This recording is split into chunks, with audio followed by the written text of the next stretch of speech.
জনাব তারেক রহমান সাহেব ডিসেম্বর মাসের 25 তারিখে বাংলাদেশে আসবেন, এটি হলো খবর। এবং এটিকে শতভাগ নিশ্চিত ধরে বিএনপি যারা নেতাকর্মী তারা সর্বোচ্চ চেষ্টা করছেন জনাব তারেক রহমান সাহেবের স্বদেশ প্রত্যাবর্তনটিকে উদযাপন করার জন্য।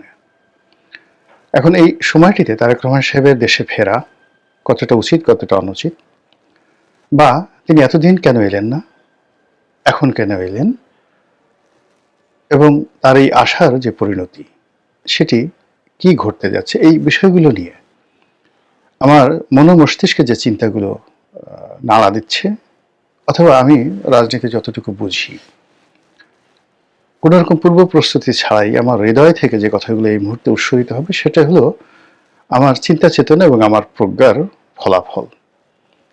আপনারা শুনবেন, ভালো লাগলে স্মরণে রাখবেন, আর ভালো না লাগলে ক্ষমার সুন্দর দৃষ্টিতে দেখবেন।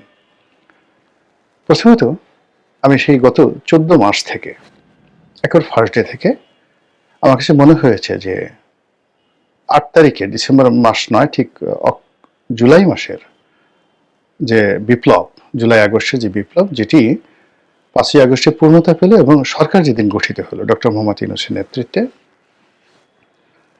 তার আগের দিন পর্যন্ত জামাত এবং বিএনপির হাতে পর্যাপ্ত সুযোগ ছিল, সুবিধা ছিল। তারা সেই অপরচুনিটিটা হারিয়েছে, নষ্ট করেছে। অর্থাৎ আগস্টের 5 তারিখ, 6 তারিখ, 7 তারিখ, 8 তারিখ বিএনপি এবং জামাতের যা করণীয় ছিল সেটি তারা করেনি। ক্যান্টনমেন্টে জামাতের আমির গিয়েছেন, বিএনপির মহাসচিব গিয়েছেন, অন্যান্য নেতৃবৃন্দ গিয়েছেন। তারা ইচ্ছা করলে আরও একদিন পরে যেতে পারতেন এবং সেখানে রাজনৈতিক নেতৃবৃন্দ যারা আছেন, ইনক্লুডিং জনাব তারেক রহমান সাহেব সহ, সম্মিলিতভাবে যদি তারা একত্রে বসতে পারতেন, বিশেষ করে এখানে দুটো পক্ষ, বিএনপি এবং জামাত, তারা যদি একত্রে বসতেন এবং কিছু ইসলামী সংগঠন যারা আছেন, যারা যথেষ্ট স্যাক্রিফাইস করেছেন, তারা যদি বসতেন, তাহলে একদিন ডিলে হলো তুলনামূলকভাবে এখন যা কিছু ঘটছে তার চেয়ে পরিস্থিতি ভালো হতো। এবং যখন তারা এই কাজটি না করে সেনাপ্রধানের আহ্বানে সেখানে গেলেন এবং ঠিক একটা জগা খিচুড়ি সরকার গঠিত হলো, সেখানে সেনাবাহিনীর ডিজায়ার ছিল, বিএনপির ডিজায়ার ছিল, জামাতের ডিজায়ার ছিল, ডক্টর মোহাম্মদ ইউনূসের ডিজায়ার ছিল, এনসিপির ডিজায়ার ছিল, এই বিষয়গুলো তারা করা হয়নি।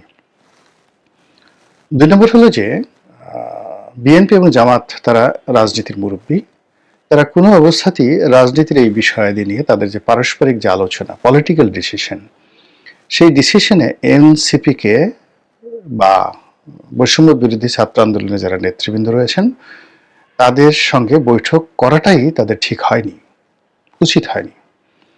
তারা আমাদের সন্তানসমূহ, আমরা যে কোনো ব্যাপারে একটা সিদ্ধান্ত নেব এবং তাদের কল্যাণের জন্য আমাদের যে সিদ্ধান্ত, সেই সিদ্ধান্তটাই তাদেরকে জানিয়ে দেওয়া উচিত ছিল, যেভাবে নেপালে ঘটেছে। এই 3টি ভুলের কারণে সরকারের প্রথম দিন থেকে আজকের দিন পর্যন্ত একটার পর একটা অনাসৃষ্টি ঘটে গেছে। এবং এই কথাগুলো দেখবেন যে আমার একটা কনসিস্টেন্সি রয়েছে, ধারাবাহিকতা রয়েছে। এবং এই কারণে কি হলো, দেখুন, আগস্ট মাসের 5 তারিখ পর্যন্ত 2024 বিএনপির সঙ্গে আমার বা জামাতের সঙ্গে আমার যে সখ্যতা ছিল, ঘনিষ্ঠতা ছিল, আমি 5 তারিখের পর থেকে ধীরে ধীরে ধীরে ধীরে তাদের যে সংস্রব, এর থেকে নিজেকে আলাদা করে একজন স্বতন্ত্র মানুষ হিসেবে, একজন আলোচক হিসেবে, রাজনৈতিক বিশ্লেষক হিসেবে নিজেকে তুলে ধরার চেষ্টা করেছি দলীয় বৃত্তের বাইরে গিয়ে। এবং ওই দিনই ডিসেম্বর মাসের 6 তারিখে আমি সিদ্ধান্ত নিয়েছি যে এইবারের নির্বাচন আমি করব না। বোঝার চেষ্টা করুন। কাজে আমি যে কথাগুলো বলছি সেই কথাগুলো ঠিক একই কথা কিন্তু আমি সেই 2014 সনে যখন নির্বাচন হলো তখন থেকে আওয়ামী লীগকে বলে আসছিলাম। তখন আমি আওয়ামী লীগ করতাম যে ইমিডিয়েটলি একটা ইনক্লুসিভ নির্বাচন দিয়ে দেন।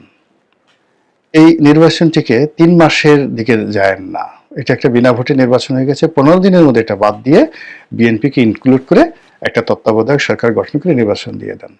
আর যদি না দেন, আপনাদের যত দিন যাবে, এমনকি 10 বছর পরে যদি আপনার পতন হয়, মানে তত 10 বছর পরে পতন হলে 10 বছর সময় লাগবে আপনাদের রিগেইন করতে। আর 15 দিন পরে যদি আপনারা ক্ষমতা হস্তান্তর করেন তাহলে 15 দিনও লাগবে না আপনাদেরকে রিভাইভ করতে। তো সেইটা আমি 4 বছর ধরে আওয়ামী লীগের বিরুদ্ধে প্রচার করেছি।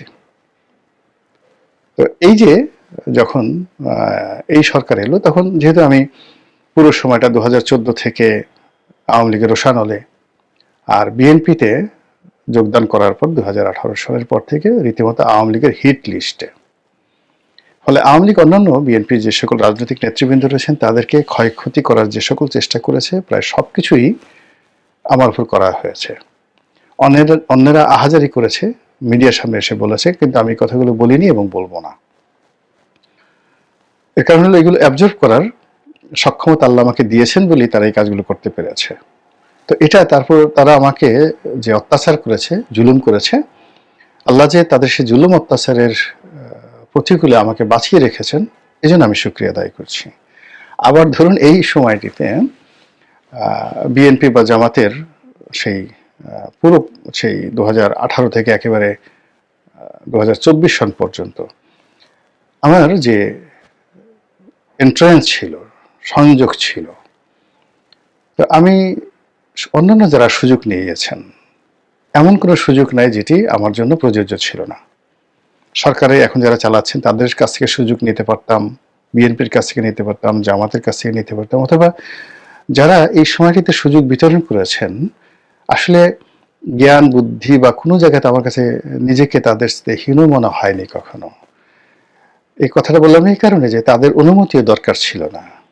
এই যে একটা অরাজক অবস্থার মধ্যে অন্যান্য যারা সুযোগ নিয়েছেন, আমি যদি একটু চেষ্টা করতাম বা ইচ্ছা করতাম, এই সুযোগ নেওয়া আমার জন্য কোনো বিষয় ছিল না। 2-4টে ব্যাংক দখল করা, 2-4টে টেলিভিশন দখল করা, 2-4টে পত্রিকা অফিস দখল করা, তারপরে আওয়ামী লীগের 2-4 দশজনকে সেফ এক্সিট দেওয়া, এক একটা ডিল হয়েছে। যাদের সেফ এক্সিট দিয়েছেন শত শত কোটি টাকার ডিল হয়েছে। আওয়ামী মাইন্ডের যে সকল ব্যবসা প্রতিষ্ঠান রয়েছে শত শত কোটি টাকার ডিল হয়েছে। এগুলো আমার জন্য কোনো ব্যাপারই ছিল না। আমি এই লাইনের মানুষ, সব মুখস্থ, সব জিনিসগুলো মুখস্থ। ফলে 5 তারিখ সকালবেলা থেকে আমি চেষ্টা করলে কয়েক হাজার কোটি টাকার মালিক সহ মানে পদ পদবি আমার জন্য কোনো ব্যাপার ছিল না। কাকপক্ষেও টের পেত না। এখন চাঁদাবাজ হিসেবে, দখলবাজ হিসেবে যাদের নাম আসছে, আমি এই কাজ করলেও আমার নাম আসতো না। এর কারণ হলো আমি কৌশলগুলো জানি। তো এনিওয়ে, সেইগুলো বাদ দিয়ে আমি এই যে দেশের স্বার্থে, জনগণের স্বার্থে, আমার নিজের স্বার্থে সকল প্রলোভন থেকে, লোভ থেকে, লালসা থেকে নিজেকে নিবৃত রাখতে পেরেছি। এই জন্য আল্লাহর দরবারে শুকরিয়া, আল্লাহ আমাকে এই সুযোগ দিয়েছেন। আর ফলে এখন এই কথাগুলো আমি বলতে পারছি, যা বলছিলাম। তখন থেকে আমার কাছে মনে হয়েছে যে তারেক রহমান সাহেবের বাংলাদেশে ফেরত আসা সর্বোচ্চ এবং একমাত্র নিরাপদ যে সময় সেটি ছিল আগস্ট মাস 2025 সালের 5 তারিখ থেকে 8 তারিখ পর্যন্ত। যেদিন সরকার গঠন হয়েছে সেই দিন আর ক্ষমতার লাটাই তারেক রহমান সাহেবের হাতে নেই। আর দিন যত গেছে এই বাংলার জমিন, রাজনীতি, আকাশ বাতাস সব কিছু তারেক রহমান সাহেবের জন্য বুমেরাং হয়ে গেছে। অর্থাৎ ইভেন তিনি যদি 2025 সনের জানুয়ারিতে আসতেন তাহলে ফেব্রুয়ারি মাসে আসলে যে ক্ষয়ক্ষতি হতো তার চেয়ে কম হতো। আর এখন যে আসছেন মানে তার চেয়ে 100 ভাগের 1 ভাগ ক্ষয়ক্ষতি হতো যদি তিনি সে আরো 6 মাস আগে আসতেন। ফলে তার যে ঝুঁকিটি, এই মুহূর্তে দেশে ফেরার যে ঝুঁকিটি, এটি একটি মানুষের জীবনের সর্বোচ্চ। এর চেয়ে তার ঝুঁকি থাকে না। তার দলের জন্য ঝুঁকি হলো মানে এখন দলের সকল কর্মকাণ্ড একটা বিন্দুতে এসে ঠেকে গেছে।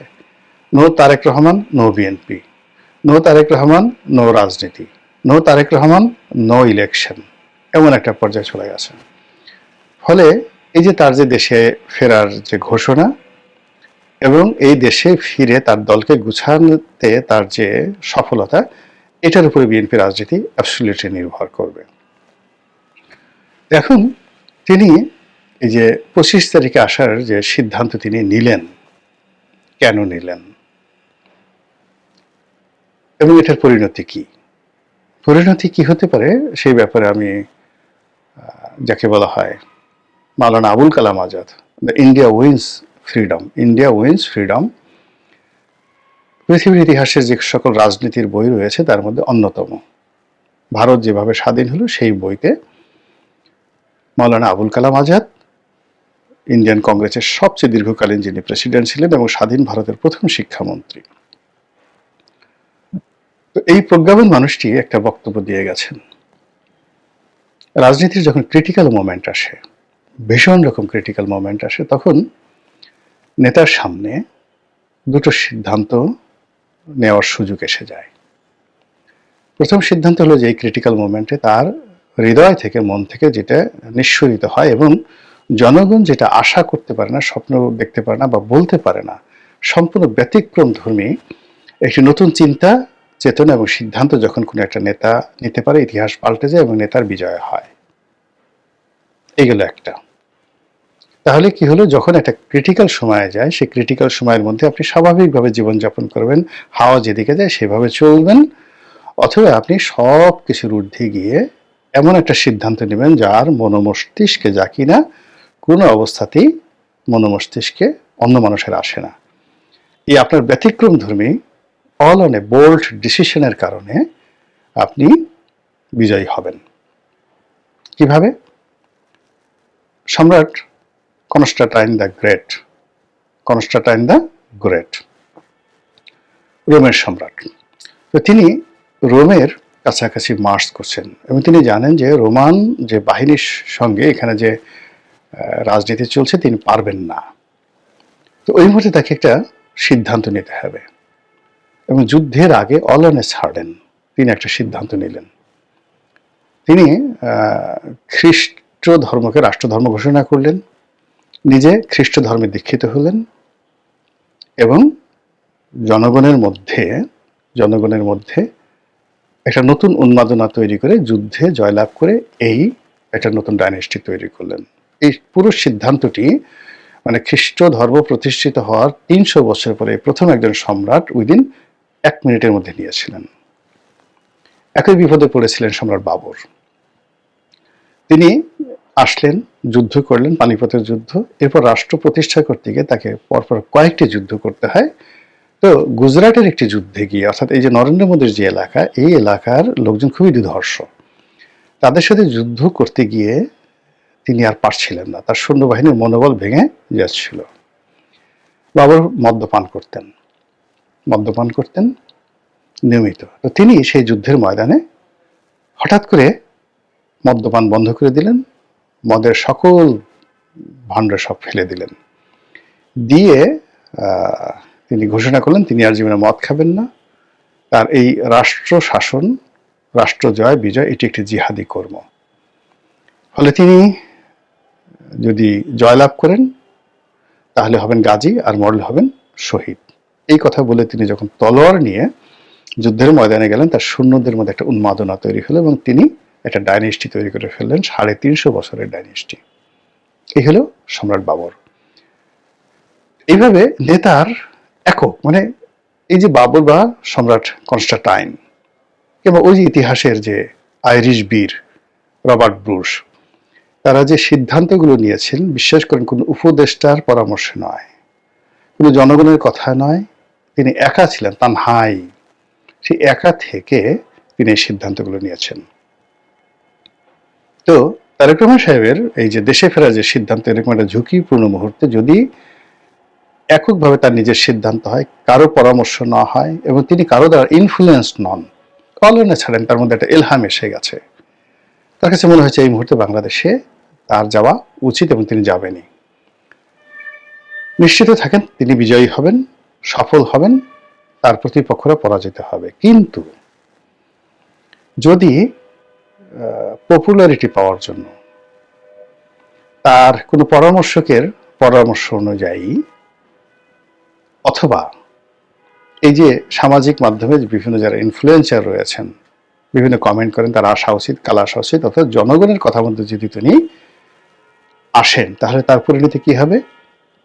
যেটি মাওলানা আবুল কালাম আজাদ তার ইন্ডিয়া উইন্স ফ্রিডমে দ্বিতীয় রাজনীতিবিদ যারা রয়েছেন, লিডার যারা রয়েছেন, তাদের দ্বিতীয় যে কর্মটি ক্রিটিক্যাল মোমেন্টে, প্রথম কর্ম হলো যে তিনি নিজের মতো সিদ্ধান্ত নেবেন, যেটা আমি আগে বললাম। আর দ্বিতীয় কর্মটি হলো তিনি যদি জনগণের কথা মতো, জনগণের কথায় নাচেন, জনগণের কথায় সায় দেন এবং জনগণের কথায় সায় দিয়ে তিনি সেই কাজ করেন যেটি তিনি বিশ্বাস করেন না, যেটি করার সামর্থ্য তার নেই, আর স্বাভাবিক কমন সেন্স অনুযায়ী, একেবারে সাধারণ কমন সেন্স অনুযায়ী যে কোনো মানুষ বলবে যে এই কাজটি করা ঠিক হয়নি।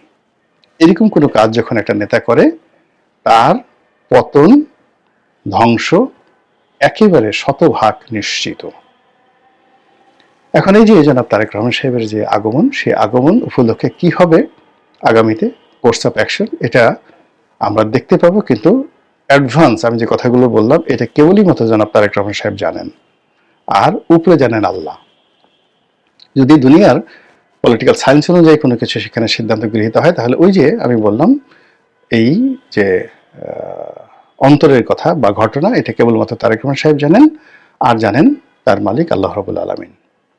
এটা গেল দ্বিতীয় পার্ট। তৃতীয় পার্ট হলো তার আগমনকে কেন্দ্র করে যে ধরনের জলসা হচ্ছে, মানে সংবর্ধনার আয়োজন হচ্ছে, সাংবাদিকদেরকে ডাকা হচ্ছে, গানের আয়োজন, মানে তাকে সেলিব্রেট করার জন্য বিভিন্ন জায়গাতে সঙ্গীতের আয়োজন হচ্ছে, কনসার্ট হচ্ছে, এগুলো আমার কাছে ভালো লাগছে না। এগুলোর মধ্যে আমি অশনির সংকেত দেখতে পাচ্ছি। এর কারণ হলো, যখন কোনো কিছুর আগমন নিয়ে খুব বেশি অ্যাডভান্স উৎসাহ দেখানো হয়, উদ্দীপনা দেখানো হয়, তখন আল্লাহ আসলে বেজার হন। তার এই আগমনটার কোনো হেতু নেই। তিনি এমন কোনো সফলতা বানিয়ে নিয়ে আমাদের এই দেশে আসছেন না, তাকে একটা যুদ্ধ করার জন্য আসছেন তিনি। আমরা আনন্দ দেখাবো কেন? তিনি কোনো মেসেজ নিয়ে আসছেন না, যে মেসেঞ্জার হিসেবে সুসংবাদ নিয়ে আমাদের জন্য আসছেন না। আমরা কেন আনন্দ দেখাবো বলেন? তিনি যে বাংলাদেশ থেকে গেছেন একটা করুণ পরিণতির মুখোমুখি হয়ে, অপমানিত হয়ে, লাঞ্ছিত হয়ে, কষ্ট পেয়ে, দুর্ভাগ্যের রাজপুত্র রূপে তিনি দেশ ত্যাগ করেছিলেন 1/11-এর সময়। এটা ছিল অপমানের একটা বিদায়। সেখান থেকে তিনি আবার যখন ফিরছেন, সেই ফেরাটার মধ্যে দল হিসেবে বিএনপি, ব্যক্তি হিসেবে তারেক রহমান সাহেবের আপনি সাকসেস রেশিওটা দেখেন। জামাত বলবে যে তারা তো এই কাজ করেনি, এই কাজ মাস্টার মাইন্ড হিসেবে এই বিপ্লবটা আমরা ঘটিয়েছি। বিএনপি বলে যে না, আমরা ঘটিয়েছি। তো সব মিলিয়ে যেটা দিয়ে বিতর্ক আছে, যেটার পিছনে লিখিত ইতিহাস আছে, দলিল আছে, এবং সেই সকল দলিলের মধ্যে একটা সিঙ্গেল শব্দ পাবেন না যে শব্দের কারণে আপনি তার আগমনকে উপলক্ষ করে আনন্দ প্রকাশ করতে পারেন, উল্লাস করতে পারেন এবং জাতিকে বলতে পারেন তোমরা আনন্দ করো। কাজে এই যে এত আয়োজন, এত রাগঢাক, এত ঢাক ঢোল, এই জিনিসগুলো ইতিহাসের দৃষ্টিতে, আমি ছাত্র হিসেবে, ইতিহাসের ছাত্র হিসেবে যতটুকু জানি, এটা লক্ষণটা ভালো নয়। আল্লাহ আমাদের এই জাতিকে রক্ষা করুন, হেদায়েত দান করুন, বিপদ বিপত্তি থেকে রক্ষা করুন। আসসালামু আলাইকুম ওয়া রাহমাতুল্লাহি ওয়া বারাকাতুহু।